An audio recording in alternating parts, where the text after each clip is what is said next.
Assalamualaikum warahmatullahi wabarakatuh. Perkenalkan, nama saya Maulana Rafli Fatahillah, NPM 2021010221, kelas E, Hukum Keluarga Islam. Di sini saya akan menjelaskan tentang sifat dan karakteristik hukum Islam. Yang pertama, sempurna. Sempurna artinya utuh, lengkap segalanya. Kesempurnaan hukum Islam syariah dapat dilihat dengan diturunkannya syariat Islam dalam bentuk yang umum dan mengglobal permasalahannya, kecuali hal-hal yang bersifat langgeng. Nas memuat prinsip-prinsip hukum terperinci, konkret, dan teknis. Misalnya masalah peribadatan, perkawinan, perceraian, dan warisan diterapkan secara terperinci.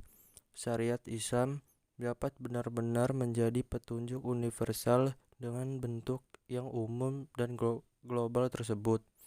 Syariat Islam juga dapat diterima di semua tempat dan setiap saat juga diterapkan. Hukum Islam dapat berlaku sepanjang masa. Yang kedua, elastis.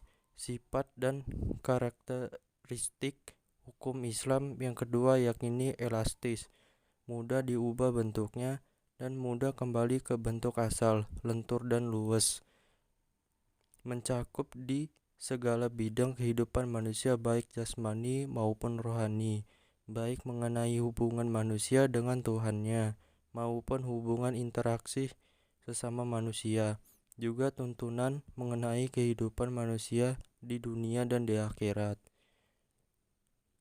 Hukum Islam memprihatinkan segala aspek kehidupan manusia, baik di bidang muamalah, ibadah, jinayah, siasa, dan bidang-bidang lain. Namun segala aturan yang diatur oleh hukum Islam itu tidak berarti pula menjadikan hukum Islam sebagai dogma yang kaku, keras, dan maksa. Nas membuka peluang untuk memanfaatkan akal guna berijtihad dan memilih cara-cara yang mengenai sesuai bagi pelaksanaan dan sesuai pula dengan keadaan. Yang ketiga, universal. Universal berarti umum, berlaku untuk orang yang atau untuk seluruh dunia, bersifat melingkupi seluruh dunia. Ini berarti hukum Islam itu tidak dibatasi oleh lautan maupun batas suatu negara. Bukti yang menunjukkan bahwa hukum Islam itu mempunyai sifat universal atau tidak harus dikembalikan kepada Al-Quran. Universal hukum Islam ini dinyatakan oleh Al-Quran sendiri yang berbunyi, "Dan tidaklah kami mengutus kamu Muhammad melainkan untuk menjadi rahmat bagi semesta, dan kami tidak mengutus melainkan kepada umat manusia seluruhnya sebagai pembawa berita gembira dan sebagai pemberi peringatan. Tetapi lembayangkan manusia tidak mengetahuinya."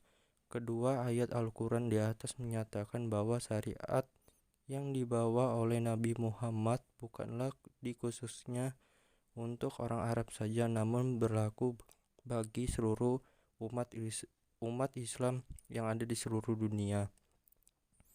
Dinamis. Dinamis adalah KBBI dijelaskan makna dari kata dinamis adalah penuh semangat dan tenaga, sehingga cepat bergerak dan mudah menyesuaikan diri dalam keadaan dan sebagainya. Kedinamisan hukum Islam terletak pada dasar-dasar yang menjadi dasar dan tiang pokok bagi hukum.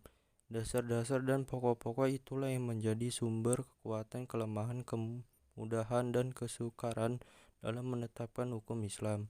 Sesuai dengan tabiat manusia yang tidak menyukai beban membatasi kemerdekaannya, sehingga manusia memperhatikan beban hukum Islam dengan sangat hati-hati.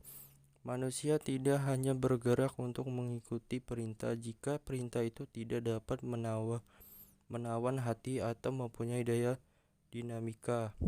Syariat Islam dapat menarik manusia dengan cepat dan manusia bisa menerima dengan ketetapan hati. Karena Islam menghadapkan pembicaraan kepada akal dan mendesak manusia bergerak dan berusaha serta memenuhi kehendak fitrah yang sejahtera. Sebagai hukum Islam menuju kepada toleransi, persamaan, kemerdekaan menyeluruh untuk membuat ma'ruf dan mencegah munkar.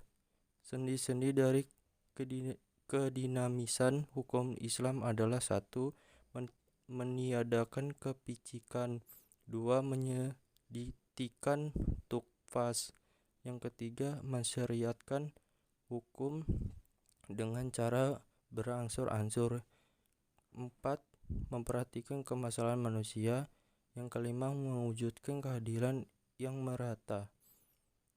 Selanjutnya, sistematis. Syariat Islam bersifat sistematis, artinya ia mencerminkan sejumlah doktrinnya bertalian dan berhubungan di antara satu dengan lainnya secara logis. Beberapa lembaga saling berhubungan satu dengan lain. Perintah sholat di dalam Al-Quran selalu diiringi dengan perintah menunaikan zakat. Perintah untuk makan dan minum diiringi dengan kalimat tetapi jangan berlebih-lebihan. Demikian pula dengan lembaganya. Pengadilan dalam Islam tidak akan memberikan hukum potong dengan bagi pencuri bila keadaan masyarakat sedang kacau dan terjadi kelaparan. Tidak akan memberikan hukum rajam bagi perzina. Dan kebiasaan berpakaian yang belum diterapkan sebagainya yang menghendaki oleh hukum Islam itu sendiri. Selanjutnya, hukum Islam bersifat ta'abbudi dan ta'akuli. Al-Syaitibi menyatakan bahwa ta'abbudi adalah suatu di mana tujuan hukum dalam melembagakan hukum untuk membebaskan mukallafah dari perintah-perintah hawa nafsu agar dia menjadi hamba Tuhan dengan sukarela, sebagai dia juga hamba Tuhan secara alamiah. Selanjutnya, bersifat ta'abbudi.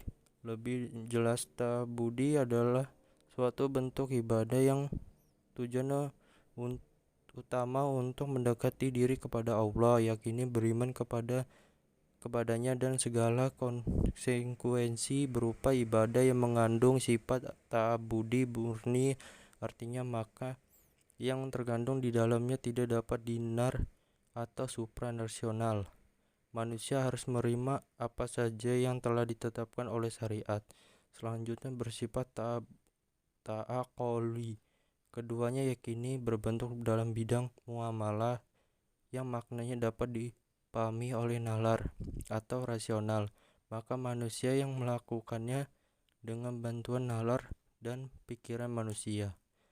Sekian dan terima kasih. Saya tutup. Wassalamualaikum warahmatullahi wabarakatuh.